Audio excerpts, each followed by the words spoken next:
హరే కృష్ణ. మనం ఈ వీడియోలో జపాన్ని అసలు ఎందుకు చెయ్యాలి, ఎలా చెయ్యాలి అనేది చూద్దాం. భగవద్గీతలో శ్రీకృష్ణ భగవానుడు ఈ విధంగా వివరిస్తాడు. అన్ని యజ్ఞాల కంటే గొప్పదైంది జపయజ్ఞము, అంటే భగవంతుడి యొక్క నామస్మరణ చెయ్యటం. అయితే సత్యయుగంలో భగవంతుడిని చేరుకోవడానికి ఇచ్చిన మార్గం ఏంటంటే జ్ఞానము, అంటే మెడిటేషన్. అలాగే త్రేతాయుగంలో యజ్ఞ యాగాలు, ద్వాపర యుగంలో విగ్రహ ఆరాధన. అలాగే ఈ కలియుగంలో అన్నిటికన్నా సులభమైన మార్గం ఏంటంటే భగవంతుని యొక్క నామాన్ని జపం చేయడం. భగవంతుడి యొక్క నామాన్ని మనం జపం చేయడం వల్ల మనం భగవంతుణ్ణి సులభంగా తెలుసుకుంటాం. అలాగే భగవంతుడి యొక్క లోకానికి సులభంగా చేరుకుంటాం.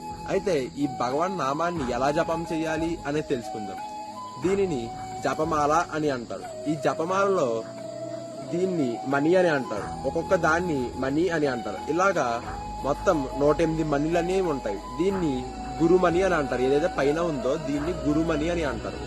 మనం జపం చేసేటప్పుడు ఈ గురుమణి మీద మనం జపం చేయకూడదు. అలాగే వచ్చే మణి నుంచి మనం స్టార్ట్ చేసి ఈ విధంగా మనం జపం చేసేటప్పుడు మనం చూపుడు వేలు అనేది మనం వాడకూడదు. అలాగే ఈ ఒక్కొక్క మణి మీద మనం హరే కృష్ణ మహామంత్రాన్ని జపించాలి. అంటే హరే కృష్ణ కృష్ణ కృష్ణ హరే హరే, హరే రామ రామ రామ హరే హరే. అలాగా ప్రతి మణి మీద జపం చేసుకుంటూ మనం లోపలికి తీసుకోవాలి. అలాగా 108 నామాలు అయిపోయిన తర్వాత, అంటే ఒక మాల అయినట్టు. ఎప్పుడైతే ఒక మాల అవుద్దో మళ్ళీ ఈ గురుమణిని మనం